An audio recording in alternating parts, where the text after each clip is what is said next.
नेता और छत्तीसगढ़ के सीएम भूपेश बघेल पर आरोप है कि उन्होंने महादेव ऐप प्रमोटर्स से 508 करोड़ रुपए लिए। ईडी के इस खुलासे को लेकर केंद्रीय मंत्री स्मृति ईरानी ने दिल्ली बीजेपी मुख्यालय में शनिवार यानी 4 नवंबर को प्रेस कॉन्फ्रेंस की। इसमें उन्होंने सीएम भूपेश बघेल पर रिश्वत लेने का बड़ा आरोप लगाया है। नमस्कार, मैं कोमल सिन्हा, आप देख रहे हैं न्यूज़ 1 टुडे। ईडी के खुलासे के बाद केंद्रीय मंत्री स्मृति ईरानी ने मीडिया से कहा कि सत्ता में रहकर सत्ता का खेल खेलना छत्तीसगढ़ सरकार का चेहरा बन चुका है। उन्होंने कहा कि मुख्यमंत्री भूपेश बघेल के खिलाफ चौंका देने वाला तथ्य सामने आया है। उसके अनुसार असीम दास नाम के एक शख्स से 5 करोड़ 30 लाख रुपए से ज्यादा बरामद हुआ है। केंद्रीय मंत्री ने सवाल करते हुए कहा कि क्या ये सच है कि कांग्रेस के नेताओं को शुभम सोनी के जरिए असीम दास पैसा पहुंचाते थे। स्मृति ईरानी ने एक वॉइस मैसेज का जिक्र करते हुए कहा कि असीम दास को ये आदेश दिया गया था कि वो रायपुर जाए और सीएम बघेल को चुनाव के खर्च के लिए पैसे दे। उन्होंने मीडिया से सवाल करते हुए पूछा कि क्या ये सच है कि 2 नवंबर को होटल ट्राइडेंट में असीम दास से सर्च में पैसा बरामद हुआ।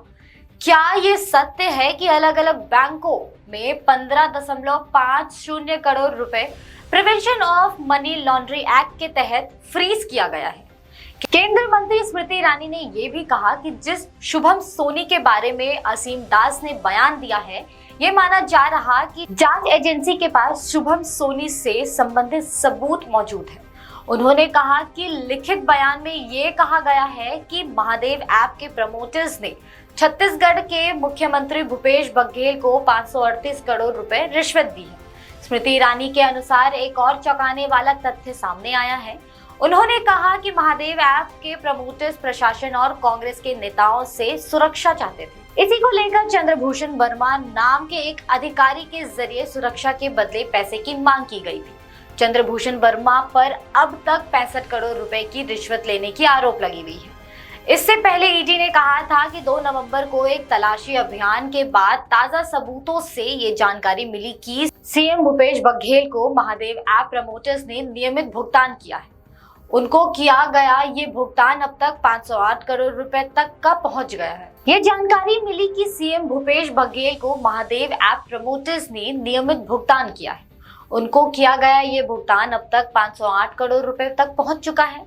गौरतलब है कि विश्वसनीय इनपुट के बाद ईडी ने 2 नवंबर को छत्तीसगढ़ में सफल तलाशी अभियान चलाया।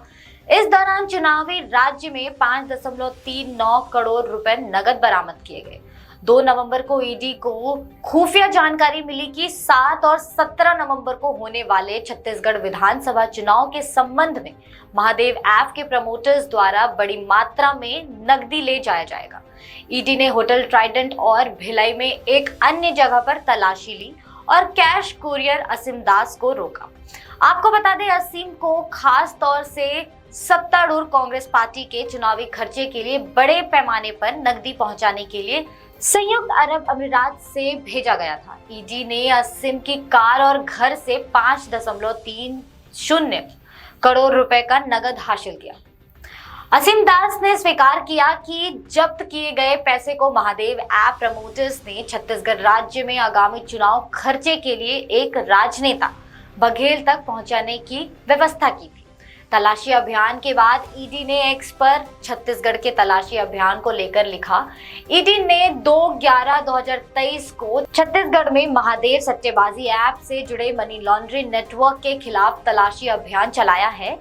इनमें 5.39 करोड़ रुपए नगद जब्त किए गए हैं, जबकि बैंक खाते में 15.50 करोड़ रुपए को फ्रीज कर दिया गया है। ईडी अब Mahadev book online betting app की जांच कर रही है। इस सट्टेबाजी के प्रमोटर्स विदेश में हैं और अपने दोस्तों और सहयोगी की मदद से भारत भर में हजारों पैनल चला रहे हैं, जो खासकर छत्तीसगढ़ से है और उन्होंने अपराध के जरिए हजारों करोड़ रुपए कमाए हैं।